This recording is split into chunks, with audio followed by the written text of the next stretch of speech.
The book of Jonah is the 32nd book in the Old Testament, written around 400 BCE.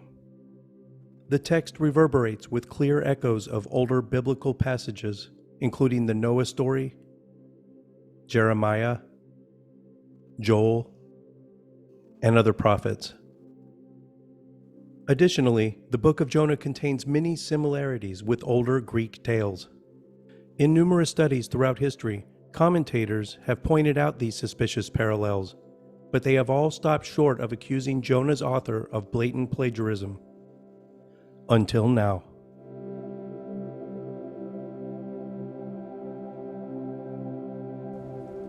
The story of Jonah reads like a maritime tale, whose meaning might be enriched and its themes emerging in bolder relief, if it were instead set in Mediterranean Greece.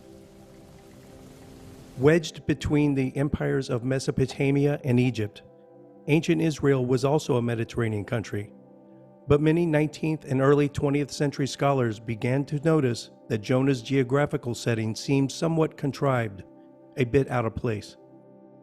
In recent times, relatively little attention has been paid to the connections that the Jonah story may have with older Greek tales, apart from a few notable recent and not so recent exceptions.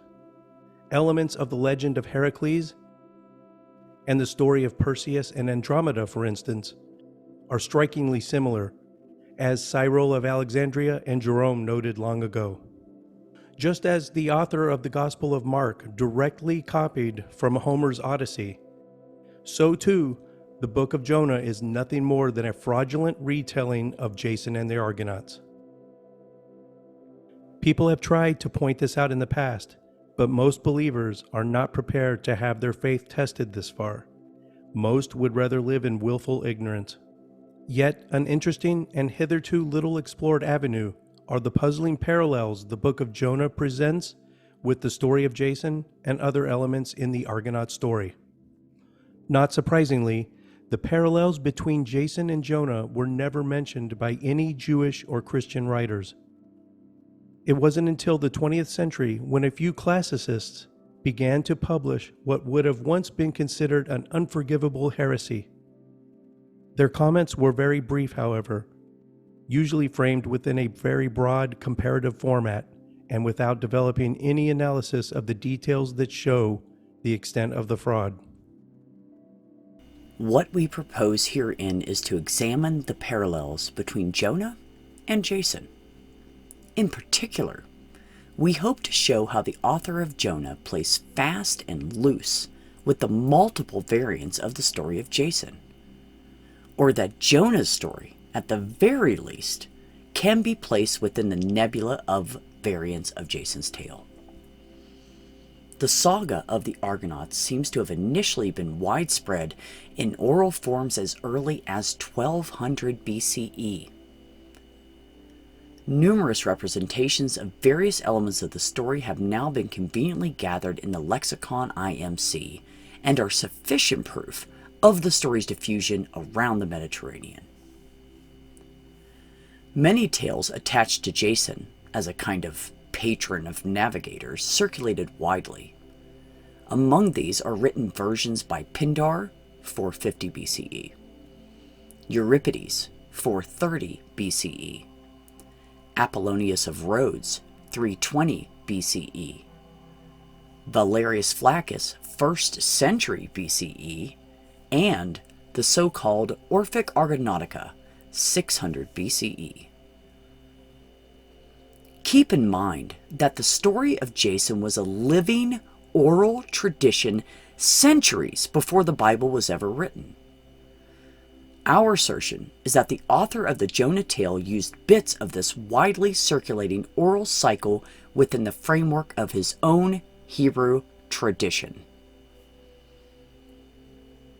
Jason and the Argonauts is a highly literate story, the work of a writer who used chiastic structures, repeats, puns, and ironic twists. Though these elements appear as only vestiges in their reemployment in the Hebrew story, we think they are more significant than has been granted until now. At a minimum, Their selection and the way in which they are recast suggests an anti-polytheistic attitude turned against the Greeks, as well as against the more obvious Ninevites.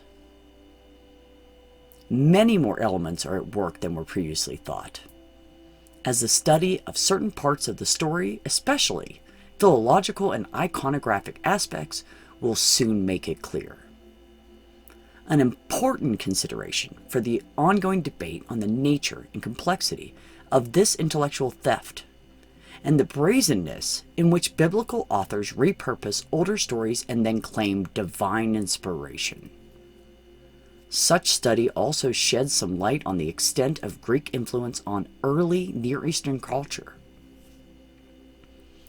After a brief synopsis of each story, the argument will proceed as follows. First, we'll detail the mythological motifs that the stories have in common. Secondly, we will propose an explanation for their use and shape in the Book of Jonah. Finally, we will show that the use of some of these common themes persisted in the later, mostly Christian, iconography of Jonah.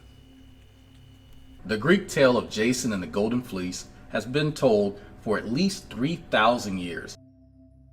It's a classic hero's tale, a sort of ancient Greek mission impossible, in which the hero embarks on a sea journey into an unknown land with a great task to achieve. He is in search of a magical ram's fleece, which is required to reclaim his father's kingdom of Logos from the usurper King Pelias. The story is set in a generation before the time of the Trojan War, around 1300 BC, but the first known written mention of it comes 6 centuries later in the age of Homer, around 800 BC. The tale came out of the region of Thessaly in Greece, where early epic poetry developed. The Greeks have retold and reinterpreted Jason's journey many times since, changing it as their knowledge of the physical world increased. No one knows for sure where the earliest poets set the adventure, but by 700 BC, the poet Eumelus set the tale of the Golden Fleece in the kingdom of Aya, a land that at the time was thought to be at the eastern edge of the world.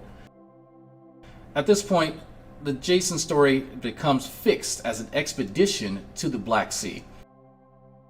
The most famous version, penned by Apollonius of Rhodes, the head of the Alexander Library, was composed in the 3rd century BCE after the invasion of Asia by Alexander the Great.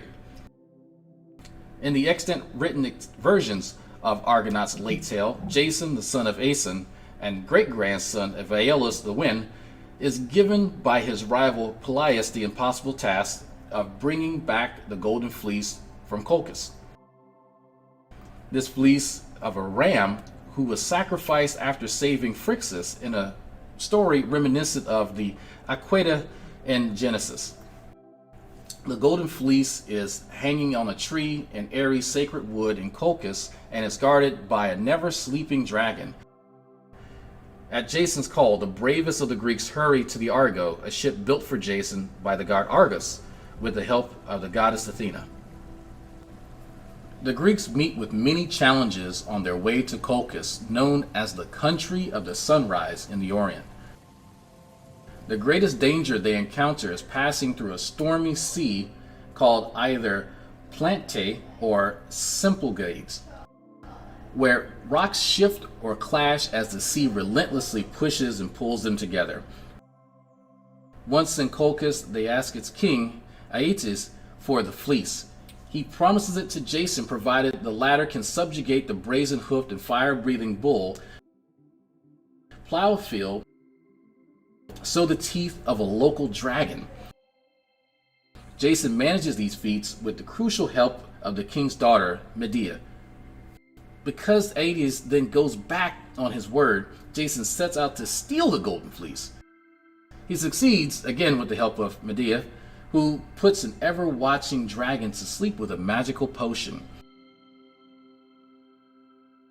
The Argonauts finally flee with the fleece and the king's daughter. Okay, so now you've heard a quick synopsis of the tale of Jason and the Argonauts. In part 2, we're going to lay out a short version of the book of Jonah. Then we'll begin to show you why there is no doubt the latter is nothing but a forgery.